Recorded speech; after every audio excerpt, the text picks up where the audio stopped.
Today I have a bonus episode to celebrate Earth Day, and I brought back Tony from Maine Community Solar and his business partner slash brother John Napolitano, and so we are going to be talking about Earth Day. And you guys just had a big Earth Day celebration. You did some fun stuff, right?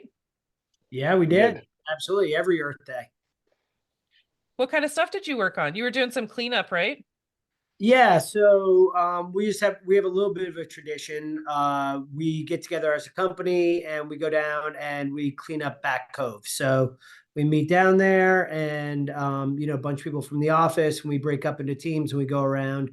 You would be probably not surprised, but definitely horrified at the amount of trash there is kicking around Back Cove in Portland. So yeah, we spend about an hour down there doing something good for the community. And yeah, then this year we met back here at the office and just did a little Earth Day celebration with our team. Okay. That's awesome. So you do the same thing every year? You do the Back Cove? Yeah, we do the Back Cove thing. It's big in Portland. Everyone knows Back Cove. So many people run on it, use it, stuff like that. And it's pretty nearby our office. So, like one of the cool things about Earth Day, I think, is that it's an opportunity for people to stop like their super busy lives and reflect and do something positive, right, for the environment. And we're not trying to make it too hard on people. Like people come to the office anyway on Monday. This is right down the street. It works out really well. Yeah. I mean, and it's a great team building activity as well. Very cool. Yeah, it's super team building. Like obviously we're about sustainability and all that. I'm always psyched and impressed at how into sustainability and doing this together our team is. They love it. They really enjoy getting together as a team and doing something positive for the community. Yeah. And I know, I mean, I used to work at a hotel in housekeeping. And so to see like the before and the after is super satisfying. I mean, it's horrifying, but it's also satisfying, when you're like, "Ooh, we just did," and so, Back Cove, of course, would be a perfect place to focus on every year because it gets so much traffic. And then just to beautify that a little bit and say, we did that because we care. That's awesome. Yeah. Yeah. Cool. Thanks. Yeah. Well, thank you. Yeah. And then you did an activity back at the office, you said. Yeah, I mean, we are big on team building and culture and stuff like that. So, yeah, we just got a bunch of snacks and refreshments, and we invited everyone back to the office. And we all just hung out and talked and got to know each other and stuff like that. Spent some time together. I did a little presentation about it was kind of a internal thing presentation about kind of where we've been, where we're going, our commitment to our team members, stuff like that. So we kind of rolled that. It just seemed appropriate, like Earth Day, like let's reflect on what we're doing. Why are we here? Why are we doing it? All of that. So Awesome. And then, yeah. so in case somebody did not listen to our previous episode, Tony, John, do you want to fill us in on what Maine Community Solar is? Yeah, well, Maine Community Solar, it's a good question. So it's kind of speaking of when Tony did his presentation, it really reflects back onto how we kind of started the company, right? It's all about kind of Earth Day and our true values with sustainability and renewable energy. So we're really passionate about it. Tony's been in renewable energies for 20 years, published a couple green home building magazines. So when I found out about the opportunity, naturally he was the first one I kind of gravitated towards, right? So it really does mean everything to us, and we are really passionate about sustainability aspect of everything that we do. It's one of those things that you can really get behind, really feel good about getting up every morning, coming into work, knowing that you're really leaving the place a little better than you found it the day before. We all have families, we all have kids. Even if we don't see the benefits of it right off the bat, it's like not glaring right in our face. We know that in the long run, our kids, their kids, our grandkids, things like that are really going to benefit from all the efforts and time that we're spent building this company and helping the communities out around us. So, Maine Community Solar, we're all about uh, giving everybody the opportunity to practice sustainability. Everybody with joining these solar farms, they're free. The state backs this program. It allows people to opt into it. And we can't give it to everybody because obviously there's not enough capacity for everybody, right? Or else it would just automatically put everybody in the program. a first come, first serve thing. And we're out there educating customers on it, allowing them and showing them how to actually opt in and take advantage of the program. Mhm. They're going to get 15% or so off their electric bill at home. Commercial customers and residential customers can all participate. That's what kind of we really loved about the opportunity when we looked at it. That really is a paradigm shift in solar energy, right? Everybody can join this program. It's free to do. It's easy to do. Listen, you're not going to get rich off this, right? You're going to save a nominal amount of money each month on your bill, but you can really get rich off the feeling that you know you're doing something positive. Mm. That's what it's all about. It's all about getting in, kind of doing your part. If everyone does their part, and it's not a huge part, it's a pretty simple part to play. If everyone takes a minute, does their part, we could really make a huge difference. So that's what it is. We go around, we advocate for community solar programs, help people opt into the program, and just educate the communities. Yeah, I love that so much about Maine Community Solar because there are so many people that are renting or can't afford to put solar panels on their building. But the community solar, the solar farms are out there so that people can benefit and feel good about being part of renewable energy and just using what is naturally there. Yeah, there's a lot of barriers to entry to having your own panels, right? There's maybe your roof isn't engineered to handle the load. Maybe it's not facing in the southward direction. You Right. have too many trees, or listen, a lot of people don't have thousands and thousands of dollars to just kick to a solar project on their home, right? Or you may not qualify for the financing. Just breaks down all those barriers to entry. It really, truly is something that everybody can participate in and feel good about at the same Yeah, time. totally. Totally. All right. And so we are going to be talking about trees and seas, which I makes me giggle every time because they rhyme. But trees and seas. And so what you guys are each taking one or the other. So Tony, you're taking on trees and John, you're taking on the seas. And so we're just going to talk about like what's important about that, you know? So, but we should start off with Earth Day. So Earth Day is the significance of Earth Day, we all kind of understand what that is, but in case you don't know, it's a day that we set aside to just focus on the earth and doing good and where we stand and what we can do to do better a lot. And so, as a reminder to take action toward the environment and sustainability. So like it's just a day to highlight the importance of preserving and protecting nature, including the trees and seas. Aha. Yeah. You know what, like one of the things about Earth Day, like when Earth Day started in 1970, like it had a really strong educational component to it as well. And it was on a lot of college campuses, as you can imagine, like that's kind of where it started. And there was this whole groundswell. So actually, one of our team members, Lake, their dad, was at the cleanup with us, and he was at the first Earth Day in Shut up. 1970 in Philly. Yeah, so That's cool. he and I had a great conversation. We're rapping about it a little bit, but yeah, I love that had that educational component. Of course, we're all about educating people, and now I think it's become one of these things where we're all so busy. Like life has become so busy since. I mean, imagine how much different it is since 1970, but this is a day that we can all kind of pause for a minute and reflect and do something like you're saying, like be intentional about the environment, about the earth, about our home, and if that's something easy, like picking up a few pieces of trash or signing them up for a community solar farm or whatever it may be. It's just an opportunity for everyone to stop for one day and participate, which is really cool. Or plant some flowers. Plant some flowers. Absolutely. I love that. All the Yeah. It's very cool. So let's see. Okay, so trees and seas. Mhm. Do you know about the whole trees and seas concept, like what we're doing around it and why we're doing it and all that? Oh, no. Okay. So really it was Monica's idea, and Monica is our marketing manager, and like it's one of those things. It's supposed to be fun, right? Because let's face it, we need both forests and oceans. Like we know this, right? There's So not really a and, competition. No one's gonna win. right, There's not like a yeah, winner and a loser. yeah. It's Oh, like well, there's going to be a win. Oh, not between them, but the teams are split up. There will be a winner and loser internally with us. yes.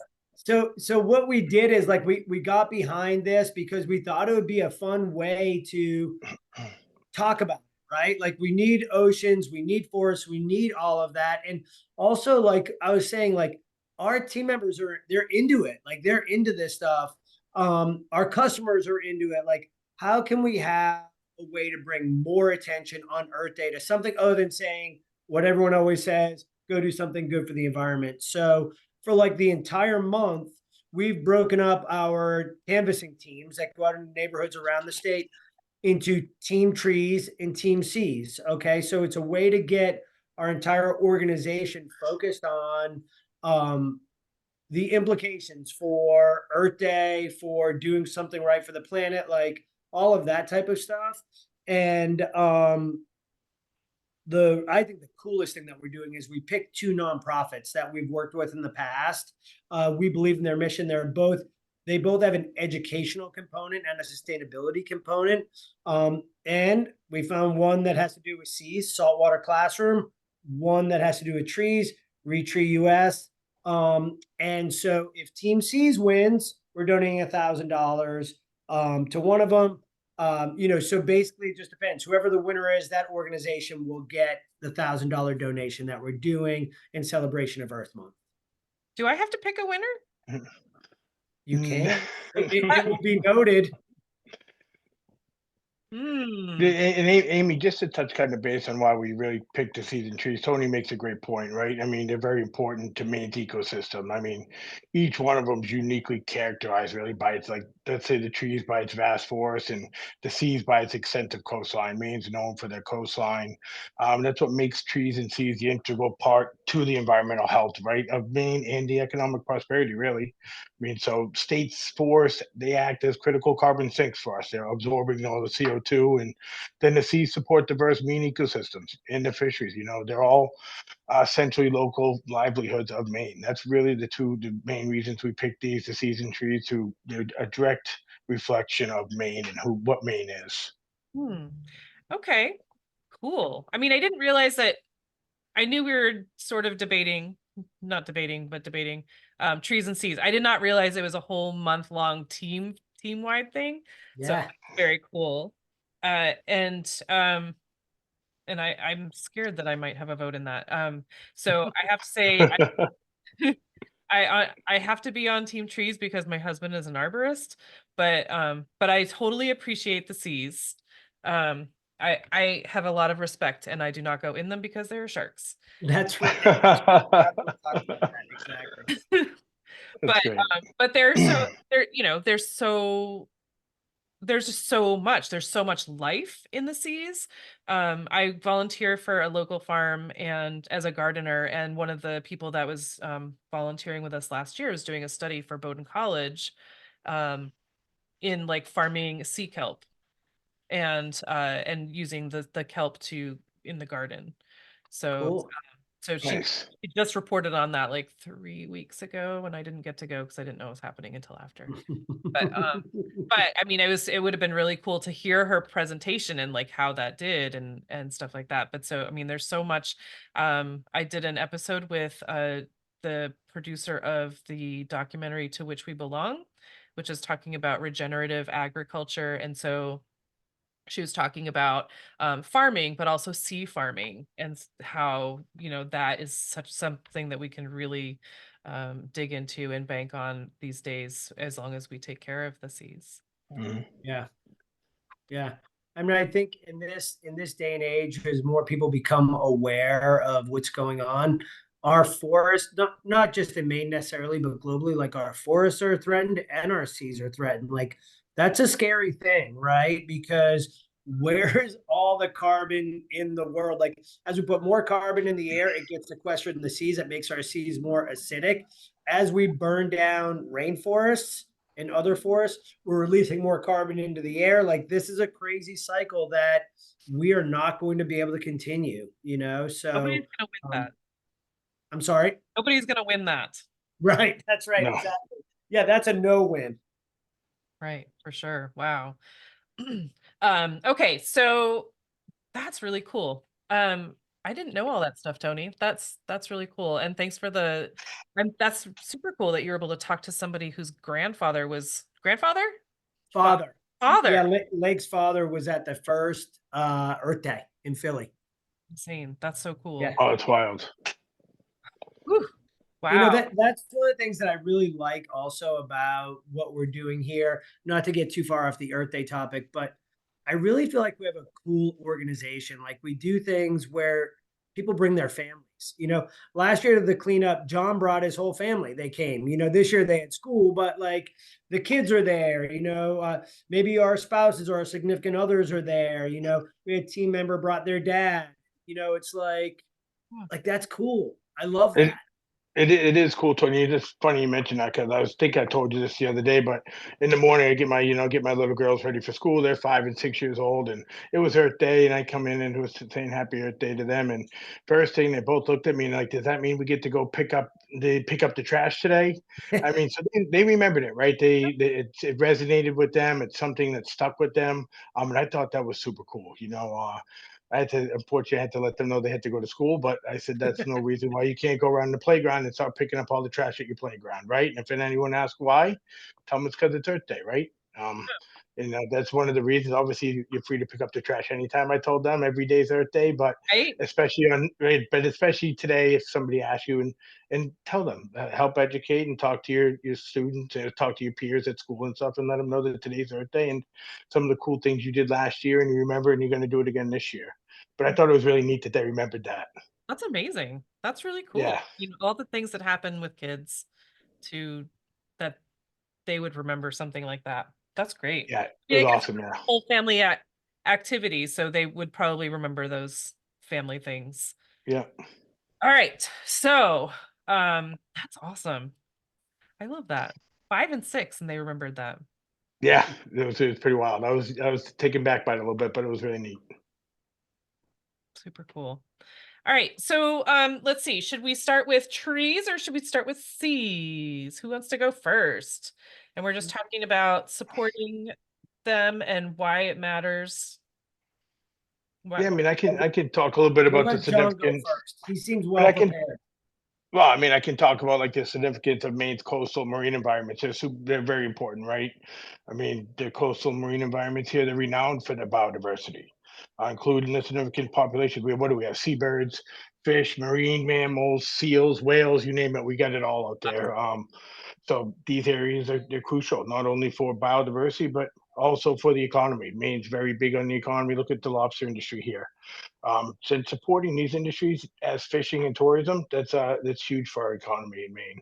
And then obviously we need to emphasize the need for ocean conservation and crucial to protecting these resources, right? From threats like overfishing. And I talked to my brother about this. My brother's a commercial tuna fisherman in the summer, so he fishes right off the Casco Bay. He goes out there and he's big time into the tuna fishing. That's what he does for a living. So we talk a lot about the overfishing and the federal regulations and stuff on that, on pollution, the impacts of climate change, all of it, really, just ensuring that they remain vibrant and protective of our future generations. So he's really practices a lot of sustainability things out there that you wouldn't really think about. That he's pretty cognizant about when he goes out there. It's pretty neat to have that conversation with him. awesome. Okay. And oh, that's a lot of information right there. And you've got another brother. Yeah, I get two younger brothers. Yeah. Oh, Actually, John and I are cousins, Amy. are you serious? Yes, because you have Yeah. a cousin, Jay. Cousins. Oh my gosh. How did I wow. That's it. Listen, we might as That. well be All right. brothers. I mean, the We grew rivalry up is together very closer than most brotherly. brothers. Yeah. Okay, cousins. Sorry. Um, all right. That's how listen, people call us. They've called us a lot worse, Amy. Let's put it that way. Oh boy. Yeah. All right. And then how about trees, Tony? What do you got for trees? Why do we Sure. support the trees? Yeah, why should we support the trees? I mean, I think it's a lot of the same reasons, right? Which is what kind of makes this a fun thing. But um, in Maine, there's a huge economic impact for our forests, right? Like there's actually logging products made with forest stuff like that. There's a lot of like ecotourism stuff, right? People that actually come to Maine to go hiking, to go canoeing in the Allagash, to do all that type of stuff. So there's a huge kind of economic component to having healthy forests as well. But like I mentioned before, like forests they're the lungs of our planet. I think people have heard that before, right? They're a huge carbon sink, right? There's a ton of carbon that is captured and stored in forests, you know? So from an environmental perspective, we have to have healthy forests on our planet to have a healthy ecosystem and a healthy environment. Obviously, biodiversity, yes, absolutely. We need healthy forests to have healthy biodiversity.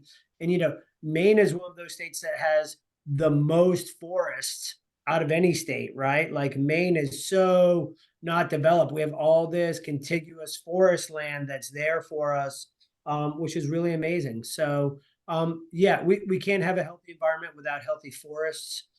Certainly, Maine is known for its forests, and there's a huge economic impact as well. So, if you're into any of those things, definitely you should support Team Trees.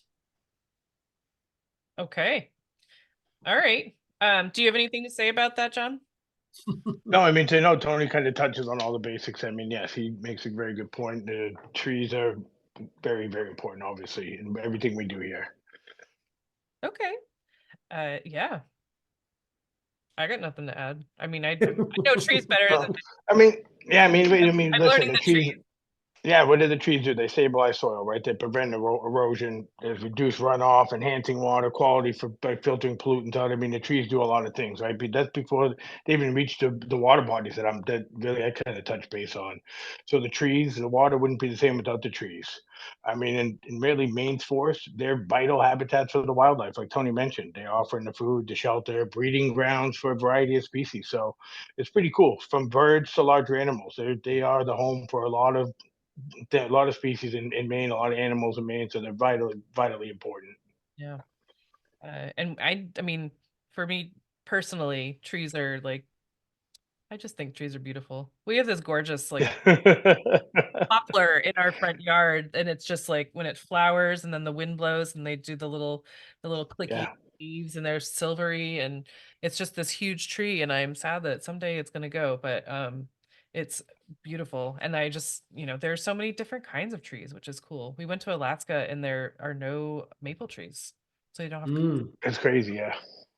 Have you? I mean, there's been so much research lately. Did you happen to, or I don't know, are you a reader, Amy, at all? Do you Somewhat. like? Did you happen to read the Overstory? Did you ever hear of that book? I did not. It's all about trees, but there's been like a bunch of research about trees lately about like how trees communicate with each other. Like we think of trees as okay, there's a tree, but actually trees thrive together, right? And they actually communicate with each other through their roots and through different I forget the right word, but like things that they can release into the air, you know? And so like trees communicate with each other, which is Of it course. was shocking to me. Let's say Yeah. that. Like when I learned this stuff, I was like, it just showed like how little we actually know about the natural world around us, you know, and it's so amazing and I don't know, it's awe-inspiring in so many ways. Right. So tree story for you though, since I am team trees and you were talking about the beautiful tree in your yard. So we had in Oh, our jeez, I know this. we had a tree in our yard. We had a 60-foot weeping cherry in our yard. Excuse me. And this tree was gorgeous. We loved it. It draped over our patio, so it provide all this shade during the summer. It was a spectacular tree. Well, about I guess probably like 5, 6 years ago now, we're at a point where we're like, do we move? Like we needed more space. Do we move or do we do an addition on our house? And we're really torn. And we would have gladly done the addition, but we're really torn because it would have required us to take down this tree. And, you know, we had Davy Tree come over and take a look at it. They were convinced it was the largest weeping cherry in the state of Maine. Oh, So we had this beautiful tree. It was spectacular. And it took us a lot of like soul searching. At the end of the day, it still bums me out, but we decided to take the tree down. So we took the tree down so we could build our addition. And we're super bummed about it. We did a few things, but one of the things that we really want to do is plant another cherry in our yard. So we did. We did the whole addition. We did the project. We did our landscaping, and we planted a new cherry in our yard. And it blooms every year right around Earth Day, which is already. which is really cool. So I'm still bummed that we took the tree down. I'm really psyched that we have the new cherry, and it's just always great every year around Earth Day to know that it's gonna pop, and it's really beautiful in our yard too. So I feel Tony, didn't you make some furniture out of that tree? yeah, we had coffee and end tables made out of part of the tree as well, so we could Right. kind of have that in our house. That's pretty cool. I'm with you. Yeah. Oh, I love that. That's a great story. All right. So, let's see. So we talked about trees and we talked about seas, and then so like, I mean, Maine is the pine tree state, but we're Yeah. also known for our coastline, the rugged coastline, Rugged seas, right? many miles of coastline. So how do we decide, or how do we figure out who wins this it's not an argument, but this conversation about trees and seas? How do you guys Yeah. decide that? Well, I mean, I guess I feel like I said in the beginning, you know, it's like really all we're trying to do is bring awareness to both because both are critical, right? So it's kind of it's a fun game or a fun thought experiment, but at the end of the day, there's no winner. Like we need both. And to get people thinking about the importance of the ocean and the importance of the forest and to go out on their own and explore those things, take a walk in the woods, Yeah. appreciate the beautiful flowering tree in your front yard, enjoy the coastline, take a boat ride, like all of that. That's really all that we want to accomplish out of doing this, you know, Earth Month thing is to engage people in their natural surroundings. So I'm psyched about it. I think it's really cool. I'm also psyched about like Retree US. They make school gardens and they plant school orchards. Like they're doing something really cool. What is more important than teaching kids about nature? You know? And Saltwater Classroom does the same thing. They teach kids about the ocean, right? So to engage the younger generation and get them started at a young age, realizing, excuse me, how important this stuff is. Yeah, I mean, I think it's all good. You know, it's a fun thing. I'll give Johnny the win if he wants it, but I think there are Well, no losers in this argument. no, there's certainly no loser. It's not really an argument, but Amy, to your point, if people wanted to have a say in trees or seas, we do. We have our website up. A lot of people are going to our website to enroll in community solar projects this month, or community solar programs this month. And when they do, there's an area for them to choose seeds or trees, depending on who they'd like to see the $1,000 go to, right? So if anyone wants to go to our website at mainecommunitysolar.org, they're more than welcome to enroll in a community solar program for free. And on there, if you want to pick seeds or trees, whoever does the most enrollments or whatever seeds team or trees team does the gets more people to opt into the community solar programs here in the state of Maine this year. That's kind of how we're deciding where that $1,000 donation goes to. Oh, So okay. to that, I think that will answer your question a little better that you asked there.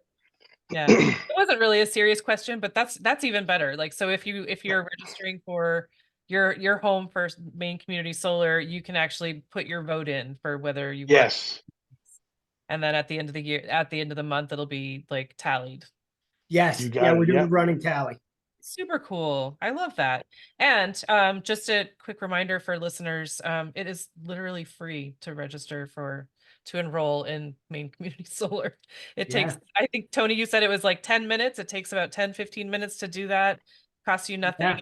If you are paying CMP for your bill, you can get up to 15% off every month by using a solar farm.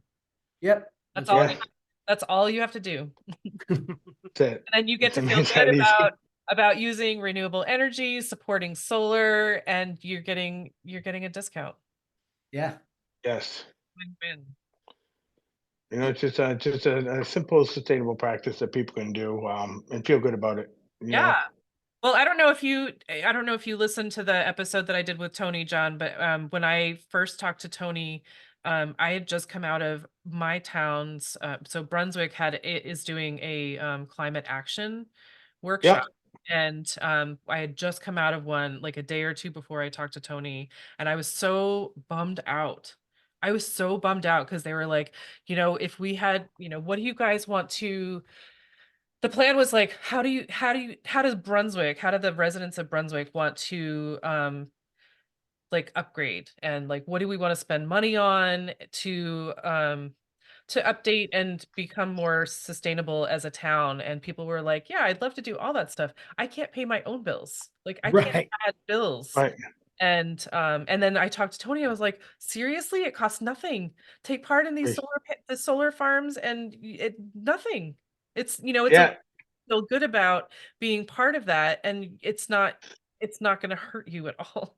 Right. Yeah, they make you get an Amy. It's funny you mentioned like the town of Brunswick. We have a lot of municipalities that enroll with us, right? There are a lot of municipalities in the state of Maine that are actively subscribed to community solar farms around the state. They are, so that hey, listen, not only do we have to pay electric bills, so does in the town you live in. They also have electric bills for their buildings, their fire stations, their schools, things like that. So, and obviously saving money on your bottom line for a town means a lot. A lot of these towns are strapped. I mean, they want to put back. So it's a really good opportunity for the municipality to take part. And a lot of them are. A lot of them do. Awesome. Very cool. I mean, and there's a lot of sun out there. Yeah. Right. Not today, but a lot of the time there's a lot of sun. So we got to For harness sure. it. There's no reason to not harness that. It's not hurting anything. We're not like taking it from someone else. It's just out there. Um, but then sustainability for the planet was one of the points that we were supposed to talk on. So what do you guys want to talk on that a little bit? Sustainability for the planet. I Sure. mean, we talked I about Maine. mean, I can kind of touch on some of the sustainable practices that they use in the ocean. I mean, for ocean protection, I think that's super important. I can mention that my brother's a commercial tuna fisherman, so we have the conversation a lot about how important it is to implement like sustainable practice in ocean management. You can do anything. It includes anywhere from adopting responsible fishing methods that prevent overfishing, which they do a lot. At the federal level, they do that a lot with tuna fishing. Establishing marine protected areas to conserve biodiversity, that's a big one. Promoting sustainable aquaculture. So there's a lot of practices out there that help maintain the resilience of the ocean ecosystems, right? Allowing them to recover, inform, and adapt to the environmental stresses, which is really they really affect it. So, moreover, really, what the sustainable coastal development and the pollution control, they're crucial to really reducing the influx of the harmful substances that our oceans taking on every day from people dumping things in them and all that. The plastics that degrade marine environments. There's a lot of things that the people do for sustainable practice for the ocean protection that are out there. The people should educate themselves on it. They can get on, read about them, and if you're not taking part in some of those things, you should. Yeah, totally. I mean, I think it's cool that there's a big a movement to use more of the sea um stuff. Yeah. I'm a podcaster with no words. This is really bad. But like using the seaweed as people are using seaweed for so They many. use seaweed for everything, right? I mean, you see seaweed in everything. My stepdaughter likes she eats these little snacks, seaweed snacks from that you can get at Target. I mean, seaweed's literally everywhere. Yeah, and it's a natural form of Yeah. sodium, and it has iodine, which is very healthy for a lot of people. It supports your thyroid. But Interesting. and then Okay. Yeah.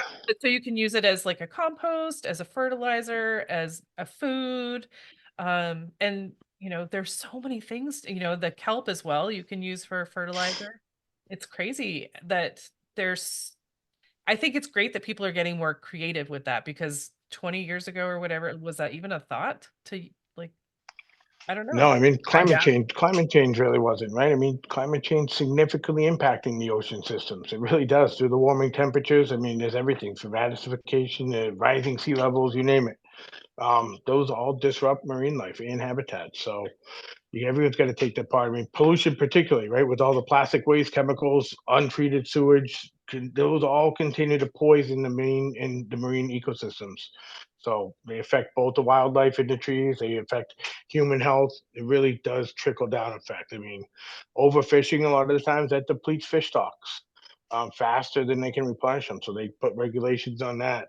There's threatening the balance of the marine ecosystems when they don't put the caps on how much you can fish. So addressing all these challenges really they require concerted global effort. Everyone needs to take part in these things towards sustainable solutions. So we always have to include stricter environmental regulations. I mean, enhanced conservation practices, you name it. So the more everyone participates, the better the community involvement is in ocean stewardship, the better off the oceans are going to be.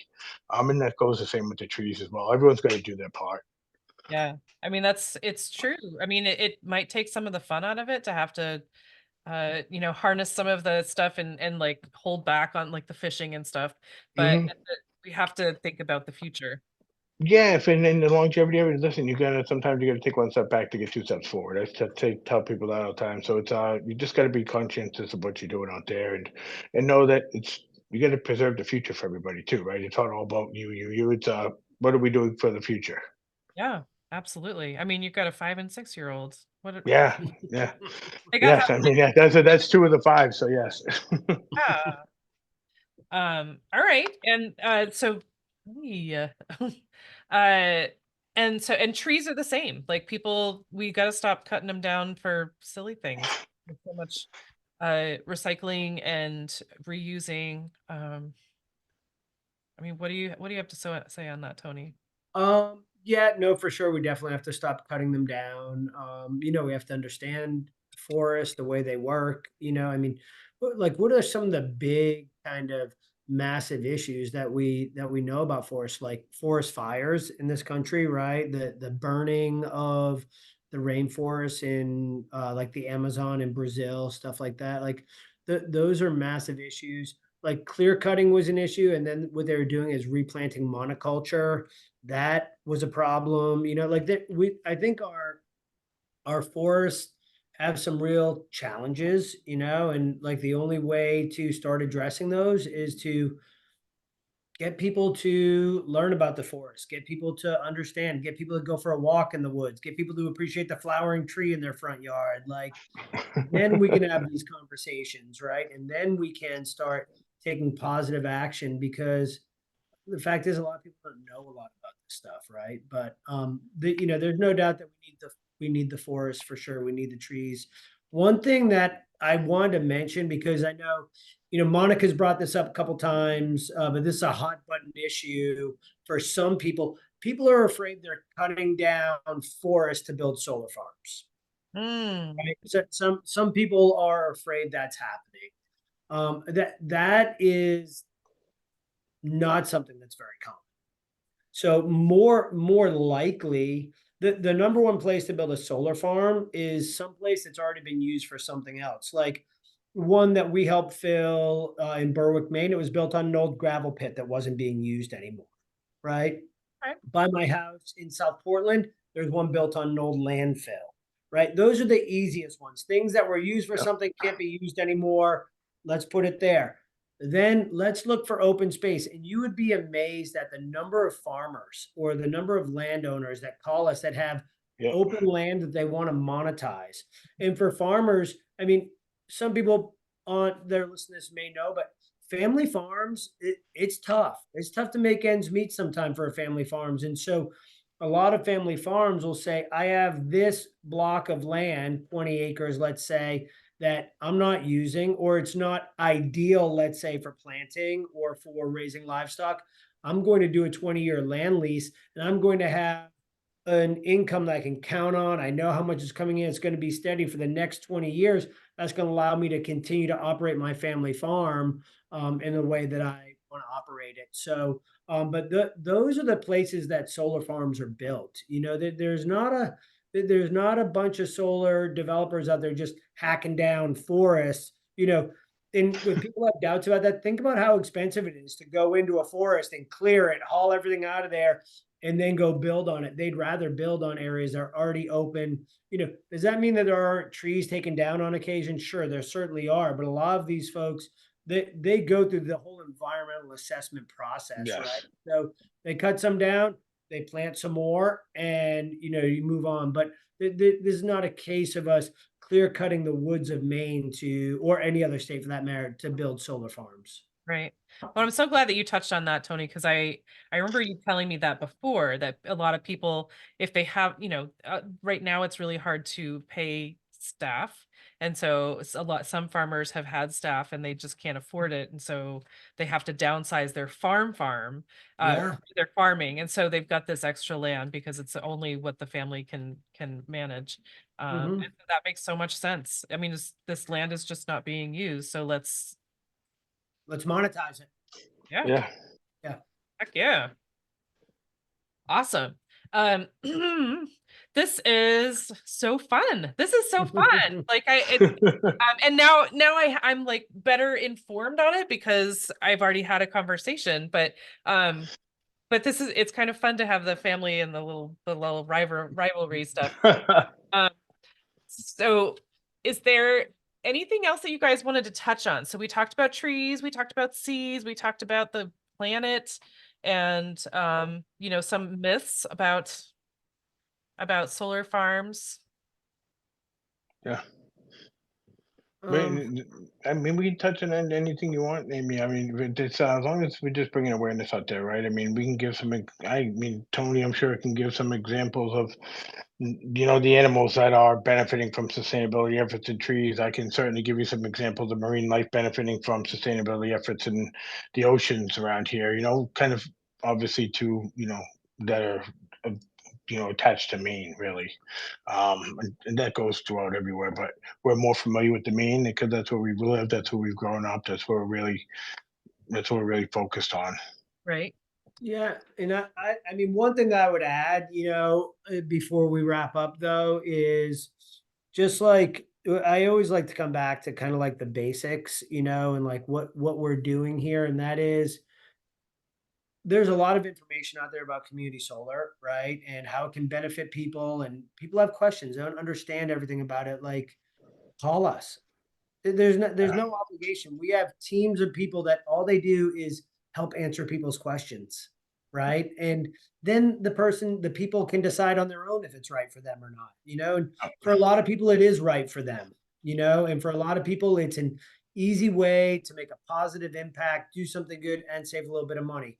But the whole thing is that we want people to understand first. We want them to understand how the program works, what it all means, how it can benefit them. So there's anyone out there who's like, I just don't really know about this, or I have questions, I don't know where to get the information, just give us a call. Like, that's Yeah. why we're here. We really want Maine to be a leader in renewable energy. Like, we think that's super important. And that's why we're doing it. So Because it please starts feel with education. absolutely Yeah. 100%. Yep. Right? Which is why Earth Day, you know, is so important. And that's why also these two nonprofits that we're talking about are so Yeah. important, right? So it does all start with education. Agreed. Hmm. Okay. And so remind me of the beneficiaries again. So there's Retree and what coastal Saltwater classroom. saltwater classroom. Yep. Okay. And Monica can send you links as well. If you want to include that information with the description of your podcast, she can send you those links as well. Yep, I will have all that in the show notes of the podcast. But gosh, this is so cool. This is so fun, you guys. I'm so glad that it worked out Thanks for having us on. because it is, you know, it Absolutely. does to have a little fun. It makes it a little bit easier than just, you know, like lecturing people, you know, but Right. it Oh, is, yeah. it is so Earth Day, of course, is such a great time to be thinking about it, Earth Day is every day, obviously, but you know, to have a day where we can kind of really focus, and that people are more a lot of people are more open to talking about that, because they might the other 364 days be like, Earth, what? Did you see our Earth Day shirts, Amy? I did. All right, cool. Well, we'll make sure that we send you one. Oh my gosh, that's cool. Um but thank you guys so much for this fun debate thing, and I'm looking forward to seeing who gets the prize. Yeah, we'll let you know for absolutely. sure. Absolutely. Yeah. But so the best way to, so John, you gave us the website before. It's mainecommunitysolar.org. Correct. And you guys are also on, I know you're on Instagram and Facebook. Yep. Instagram, Facebook, LinkedIn. Yes, we can be found yes, we're all over the place. So Right. absolutely. We're also got our offices down in Maryland as well for the Mid-Atlantic. So we cover all of the Mid-Atlantic as well. So people, our friends, family down there, let them know to get in touch with us. We gladly help them get enrolled in the program down there. So we do focus. I know this conversation is focused on Maine, but we operate in about 15 or 16 different states. So we're really trying to help out as many communities as possible. Oh, I did not realize that.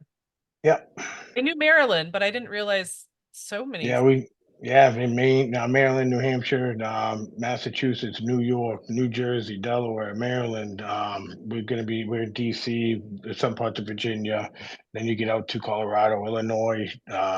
We got New Mexico's coming on board, Oregon. So it goes all the way out. Yeah, it's wild. It's pretty I fun. was gonna say the whole East Coast, but now you threw in like Yeah, Mexico and we Colorado. yeah. I think 23 states, Tony, correct me if I'm 23 states have adopted a community solar program. So they've signed it all into legislation. So we're And making some good progress. Yeah. and counting. And Yeah, and counting. Yeah. We get a bunch of states that are right on the cusp of passing their law. Maybe it's passed, it's just gonna get signed in by the governor. So or by the mayor, but there's a ton of opportunity out there for people to take part and participate. super cool. All right. Well, John and Tony, my gosh, thank you so much for hanging out. Amy, thank you very much. Absolutely. And folks, this is a bonus, so it's not going to be out on Tuesday. It'll be out before Tuesday. Nice. Thanks, Awesome. Amy. Thank you. Thanks. Take care.